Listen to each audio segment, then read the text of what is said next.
Monsieur le président, madame la ministre, madame la rapporteure, monsieur le président de la commission des affaires sociales, mes chers collègues, ce projet de loi portant diverses dispositions d'adaptation au droit de l'Union européenne a été adopté rapidement dans chacune des assemblées avec un travail rigoureux. C'est ainsi, sans surprise, que nous sommes parvenus, en tout juste 2 mois, à une CMP conclusive. Il n'en demeure pas moins que ce texte reste très technique et les sujets très variés. Je salue le travail effectué par nos rapporteurs ainsi que par l'ensemble des sénateurs à la fois en commission des affaires sociales et en hémicycle. Lors de la première lecture du texte, je me suis attachée principalement au volet concernant les affaires sociales, notre commission étant saisie sur le fond. Mais je me félicite de voir que les autres sujets concernant l'économie, le travail, les transports et l'agriculture aient été traités avec la même efficacité. Ces domaines sont essentiels au niveau européen tout comme au niveau français.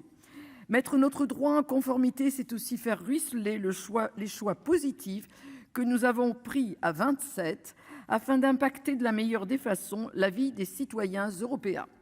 J'ai déjà eu l'occasion d'en parler et de le démontrer grâce à un rapport sur les fonds européens. L'Union européenne fait partie de notre quotidien et c'est une chance, saisissons-la. Pour revenir aux sujets sur lesquels j'avais choisi de m'attarder en décembre dernier et qui relèvent du secteur de la santé et du travail, je suis satisfaite de constater que le texte reste équilibré. Concernant l'article 14 qui se penche principalement sur l'équilibre entre vie professionnelle et vie privée des parents et aidants, le Sénat a effectué un travail qui a été préservé à l'Assemblée nationale et en CMP. J'insiste à nouveau sur les adaptations apportées en direction des proches aidants et je tiens à saluer une nouvelle fois leur dévouement à chaque instant. Les dispositifs médicaux et les mesures qui les concernent dans l'article 23 me paraissent également aller dans le bon sens. Le texte garde la volonté principale de l'anticipation, particulièrement concernant les problèmes d'approvisionnement des dispositifs médicaux. Cette question est particulièrement cruciale au sein de l'Union européenne et pour la France. C'est une question de souveraineté. Plus largement, l'Union européenne ne cesse d'accroître sa place dans notre quotidien.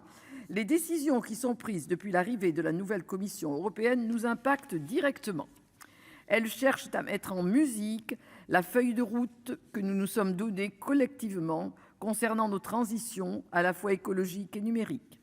Le dernier Conseil européen extraordinaire qui a eu lieu jeudi dernier est revenu sur la compétitivité et la politique industrielle de l'Union. 2 sujets cruciaux pour l'avenir des Européens et notre indépendance dans un monde aux enjeux multiples. Une nouvelle feuille de route est tracée, des décisions sont prises et des directives et règlements négociés et adoptés in fine. Ce sera là encore le temps de nouveaux projets de loi d'adaptation au droit de l'Union européenne sur les domaines toujours aussi divers. J'ai alerté sur la subsidiarité et notre vigilance. Nous devrons poursuivre nos travaux.